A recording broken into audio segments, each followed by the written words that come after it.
Tokai is a picturesque little town of old buildings, nesting stalks and wine cellars located in northeast Hungary. In the 17th century, the Jews of modern-day Poland and Ukraine were drawn to this region by trade in Tokai, the syrupy, amber-tinted wine that was very popular at the courts of Louis XIV of France and Peter the Great of Russia. Soon, there was a thriving Jewish community in the region, whose life centered around the synagogue in the center of town. Today, it's still the largest building in Tokai, but it's empty. And the community that once thrived and worshipped here is gone. Their memory and heritage is kept alive by a few remaining members who faithfully open the prayer room on special occasions and holy days when they are joined by descendants of Tokai Jews from overseas. Sadly, in Tokai now, the Torah is only read a few times a year because there aren't enough Jews left to form a minyan, the quorum of 10 men, for a formal prayer service. Such is the devastation that was meted out on this community. It's been tragically decimated. You see, in the dying days of World War II, the Nazis knew that they'd lost the war and were doomed. They showed their rage in one final horrific act of hatred and brutality in Eastern Europe. The Jewish women, children, and elderly of Hungary were rounded up and sent to extermination camps in Germany and German-occupied Poland. All able-bodied Jewish men had earlier been put into slave labor battalions. And now the final orders came through that the men were to be taken on a death march to the extermination camps in Germany as well. The commanding officer of one such battalion was Zoltán Kubinyi. He had to make an agonizing decision. He could ensure his own safety and march the Jewish men under his command to Germany and certain death in the gas chambers. Or he could risk his own life and defy the order and lead these men back to Hungary and freedom. That's the fatal choice that confronted Zoltán Kubinyi. This is his story. A story of courage, defiance, and honor. It's a story that will surprise you and inspire you.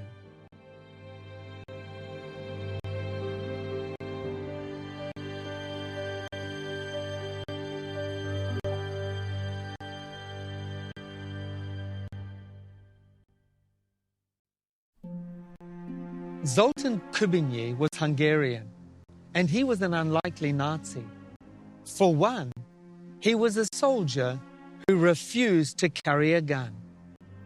In the heady days of 1936, idealistic young men from all over Europe and from all over the world had flocked to Spain to fight the rise of right-wing nationalism. General Francisco Franco, supported by Hitler's Nazi Germany, had started civil war in Spain. And the idealistic Zoltán went to Barcelona to report on the war against fascism. Zoltán's life was turned upside down during his time in Spain. But it wasn't because of the war. Instead, it was because there in Barcelona, he met a man called Struve, who introduced him to the Bible and the good news about Jesus. Zoltán accepted Jesus, became a Christian, and was baptized. In 1942, Zoltán returned home to Budapest, the capital of Hungary. For a time, he supported himself by selling Christian books from door to door. After that, he worked in leadership in a church organization. In January 1943, Zoltán married the love of his life in Budapest. Later that year, a son was born. The recently married couple called him Martin. Martin was just 6 months old when his father was called up into the Hungarian army. Because of his qualifications, Zoltán was given the rank of warrant officer. Zoltán had no choice in the issue of joining the Hungarian army or not. He was simply conscripted. But the amazing thing is that the Hungarian army was allied on the side of Adolf Hitler's Nazi Germany, the same ideology that Zoltán had opposed in Spain 7 years earlier. And the question for Zoltán was, how would he face this challenge when this was also contrary to his values? God's commandments say, "You shall not kill," and so he wouldn't. He would go to war, but to save life, not to take it. So now, Zoltán Kubinyi was in the Nazi-allied Hungarian army. And to continue his story, it's important to understand what was going on in Hungary at the time. The nation of Hungary was allied with Germany during World War II. However, in 1944, the Hungarian government initiated secret negotiations with the Allies. And when Germany found out, it occupied Hungary and established its own Nazi-backed puppet government. That happened in March 1944, 2 months before Kubinyi had been conscripted into the Hungarian army. In 1940, all the Hungarian Jewish men of military age were taken away to forced labour battalions. The vast majority of them never saw their families again. It was the fateful encounter between one of these Jewish forced labour battalions and Warrant Officer Zoltán Kubinyi in a Russian forest that was to decide the fate of many lives. In the spring of 1944, the men were working in the Bryansk forest in Russia. Many of the men had already died from malnutrition and the harsh conditions. Deep in the forest, some of the men from the Labour Battalion made contact with the partisans. These Jewish resistance fighters said to them, "Listen, why don't you just overpower your guards, take their rifles, and come and join us?" The men in the Labour camp had a very heated discussion about this idea. Many were in favour of it. Others argued, what about the old and the sick men among us? Wouldn't we be endangering them? Eventually, they decided not to rise up against the guards. But a few days later, the men who drove the wagons into town to get supplies never returned. The following day, another 20 men went missing from the work detail. They'd all run away to join the partisans. The commanding officer of the Labour Battalion decided that he had to do something. So he decided to use decimation, where they would line the men up and kill every 10th man. When the commanding officer told the men, they naturally reacted with fear and terror. The commanding officer decided that he needed authorization for the decimation and that he would travel to Gomel, 300 kilometers west, where the German headquarters were, to get official approval. Meanwhile, the men were to be locked up in the compound in the forest. The men waited in fear for the commanding officer to return, not knowing who would live and who would die. The commanding officer had gone in a horse and wagon, and along the road, a truck had spooked the horse, which had bolted and hurled the wagon into a ditch. The officer was thrown out and ended up with a broken leg. The driver and the commanding officer's aide, young Jewish men from the Labour Battalion, took him to hospital. But they didn't mention the purpose of the injured commanding officer's visit. The German command sent another Hungarian officer to replace him. That officer was Zoltán Kubinyi. Now, as soon as Kubinyi arrived, he gathered the Jewish men together and said to them, "I can understand why you want to escape, but you have to understand that I cannot protect you from the consequences if you do that. If you will all stop trying to escape, I will try to protect you as best as I can."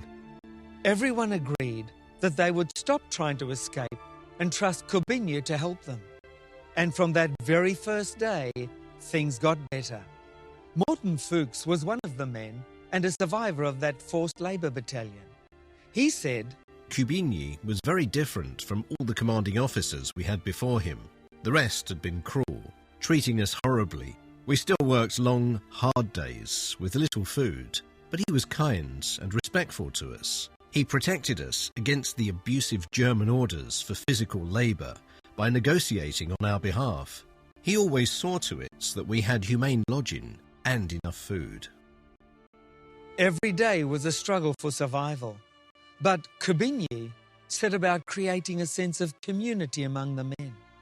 He was also respectful of the men's religious practices and encouraged them to keep their faith alive, even when all humanity appeared to be lost. The men had to work every day, even on Yom Kippur, their most holy day, except that on that day, they all fasted. Kubinyi came out to the fields and fasted with them and allowed them to pray during their breaks. He even arranged for an extra ration of food for the men that evening. Another example of his kindness was how Kubinyi treated one of the men in particular. His name was Isaac Gutman, and he was a great scholar and also very well educated in Judaism. Isaac was strictly kosher, and for years he ate only bread, jam and margarine. He was frail and weak, and found it difficult to do the heavy work that all the men had to do.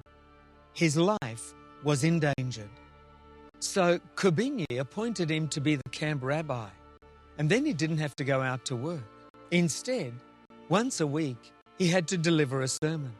He was the camp clergyman, and that was the extent of his duties.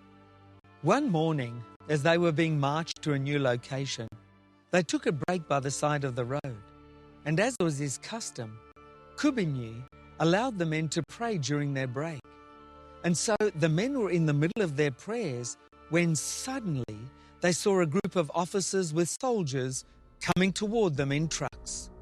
The men quickly stopped praying, but Isaac Gutman was so devout that he just continued to pray.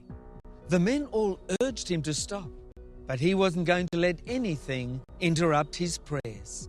So Kubinyi quickly put Isaac in his own place up front in the wagon and covered him so that he could finish his prayers and not be caught. They resumed marching, with Kubinyi marching in front of the wagon as the soldiers passed by. These are just a few examples of the many ways that Zoltán continually interceded and helped the men to make it easier for them to survive. At the very end of the war, the Nazis could see that they were going to lose, and there was no more need for the workers. Kubinyi received orders to march the men toward Germany to a concentration camp, where they were all to be killed. Instead of obeying orders, Kubinyi sabotaged them, and at risk of his own life, decided to try to save the lives of his men.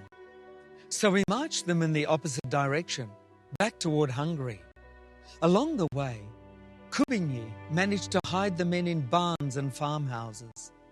One day, they were hiding in a farm near the city of Miskolc in Hungary, when suddenly the Hungarian military police came and arrested them all under orders from the Nazis. The military police then escorted them on a forced march in the direction of Germany and the death camps.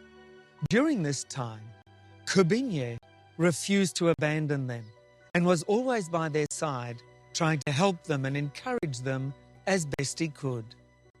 One night, while the 140 men were all sleeping in a barn, they were woken by Kubinyi, urgently whispering to them, "Get up quickly and quietly. We need to leave right away." What had happened was that some of the battalion guards had gotten the military policemen nice and drunk, and when they'd all finally fallen fast asleep, Kubinyi had come to get the men so that they could escape. So they crept out of the barn and ran and marched as fast as they could the whole night in the opposite direction towards Hungary. After 2 or 3 days, the men arrived in the large Hungarian city of Balaschamat. From there, they could hear the booming of artillery and the explosion of bombs. Kubinyi sheltered them in different cellars in the city and hid them from danger. At night, no one could sleep. Everyone was scared because they could hear the noises of the war coming closer and closer. At that time, there were still around 140 men in the Jewish Labour Battalion. One morning, The men awoke to an unusual calm. The noises of the war had disappeared. Instead, they heard the voices of soldiers speaking, but not in German or Hungarian. Instead, they were speaking in Russian. The men carefully peeked out and slowly emerged from the cellar in which they'd been hiding. They realized that the town was being liberated. The war was finally over. When the Russian soldiers saw the men from the Labour Battalion, they knew immediately who they were from the yellow armbands with the Labour camp numbers. And so the Russians were very friendly to them. Very soon the streets were filled with people. Some of them were Hungarian soldiers who were scurrying to quickly change out of their uniforms and into civilian clothes and hide among the peasants. That way, they wouldn't be caught by the Russians. When they saw this, the men from the Jewish Labour Battalion went quickly to find Kubinyi. They told him what was going on and encouraged him to quickly change from his uniform and blend in with the other people. But Kubinyi refused. They begged and pleaded with him to do as they asked. But instead, he said, "No, I won't. I haven't done anything wrong. I have nothing to be ashamed of. I am proud to have saved the lives of you men. I'm an honourable member of the Hungarian army. Nothing will happen to me." He just stood his ground when the Russian soldiers came to arrest him. The men tried to protect Zoltán like he had protected them. They pleaded with the soldiers saying, "This is a good man. He saved our lives. Don't take him." But the Russians wouldn't listen, and they took Zoltán Kubinyi away. The men in the Jewish Labour Battalion were devastated. What could they do to help their commanding officer now? Well, they knew that Kubinyi had a wife and child living in Budapest, so they agreed to try to help him by helping his family. After the war, life was hard for everyone, so they took turns to send her packages of food supplies every month. In response, the men would always receive a thank you note from her. After about a year, she sent word not to send any more because she had found a good job and could now provide for herself and her son Martin. She also told them that she had received word about her husband, that he had died in Siberia, where he had been taken as a prisoner of war. He had died from typhus in a labour camp there and was buried in an unmarked grave. But Zoltán Kubinyi's story doesn't end there. The reason why we know Zoltán Kubinyi's name today is due to one of the prisoners in the Jewish Labour Battalion, Morton Fuchs, and his daughter Marta. They just couldn't let Kubinyi's story end in an unmarked grave in the frozen wastes of Siberia. More than 40 years after these events, Morton was embarrassed and ashamed to admit that he had forgotten the name of the man who had rescued him and so many others. So Morton made it his mission to find out his rescuer's name. He didn't want his commanding officer forgotten. And Morton wanted to make sure that the man who had saved his life and the lives of so many others was honoured at Yad Vashem. Yad Vashem is the World Holocaust Remembrance Centre in Jerusalem. Here, the righteous among the nations are honoured. These are Gentiles, non-Jews, who took great risks to save Jews during the Holocaust. So Fuchs started writing to as many of his Labour Battalion friends as he could find. Perhaps they could remember the name of the man who had saved their lives. Although they all seemed to have forgotten his name, they all replied that they remembered the man's goodness and compassion to them. Finally, after many months, Fuchs received a letter with the name he was looking for, the name of Zoltán Kubinyi. Next, Fuchs prepared the documentation to send to the World Holocaust Remembrance Centre. Because a second witness was required, he obtained the testimony from Isaac Gutmann. Remember him? The young man who became the camp rabbi? Well, Isaac wrote this. A day before we were liberated, Zoltán was looking for me to make sure I had food to eat. He brought me some cooked potatoes because he knew and respected that I, being a very religious man, didn't eat from the regular food. He was a very religious Seventh-day Adventist, and many times we used to discuss together passages from the Bible. Morton Fuchs himself wrote the following words. Zoltán Kubinyi was a true human being in the deepest sense of the word. During this catastrophic event, when civilized, intelligent people were blinded with irrational hatred and innocent people, mothers with babies in their arms were slaughtered, he was a man. Risking his own life, he stood up for and defended the innocent, persecuted people. The memory of Zoltán Kubinyi deserves the highest honor that a person could possibly deserve for his altruistic, heroic, and self-sacrificing activities. And so it was that in February 1990, the name of Zoltán Kubinyi was inscribed with the righteous among the nations at Yad Vashem in Jerusalem. And in February 1994, Martin Kubinyi received the certificate and medallion of honor on behalf of his father from a Yad Vashem representative. 3 months later, Marta, the daughter of survivor Morton Fuchs, stood here on the second floor of the synagogue in Tokai. The first Holocaust commemoration ever was being held in the town to mark the 50th anniversary of the destruction of the Hungarian Jewish community. Here, Marta Fuchs, on behalf of her father, told the story of how Zoltán Kubinyi had saved the lives of some of the only Jewish men from this town who had survived the war. As everyone present broke into spontaneous applause, Marta left the microphone and walked to the back of the hall, where Martin, Zoltán Kubinyi's son, was standing. He had never had the chance to know his father. She looked into the son's eyes that were now filled with tears and said, "I want to thank you for your father. I am here in this world because of what he did in saving my father." Afterwards, Marta asked him the crucial question that had haunted her and her father for years. Why didn't your father take off his uniform and save himself as he had saved so many others? The son answered, "I've also often thought about why he didn't take off his uniform.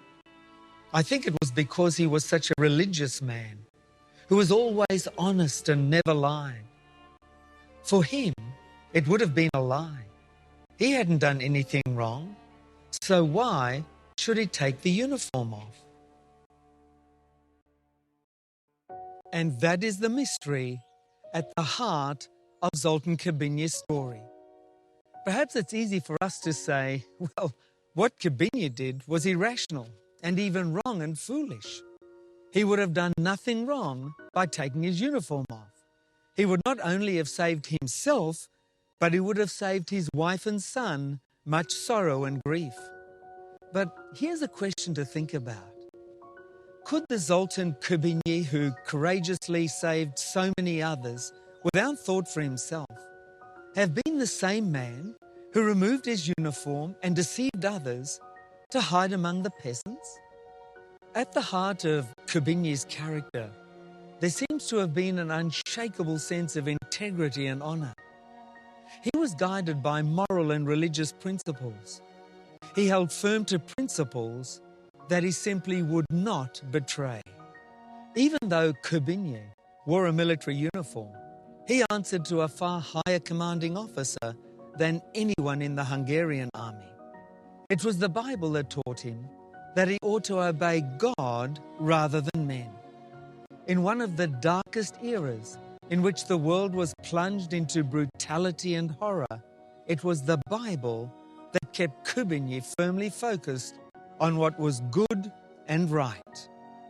And I'm sure that Zoltán Kubinyi knew this verse from the Bible well, from John chapter 15 and verse 13. Greater love has no one than this, to lay down one's life for one's friends.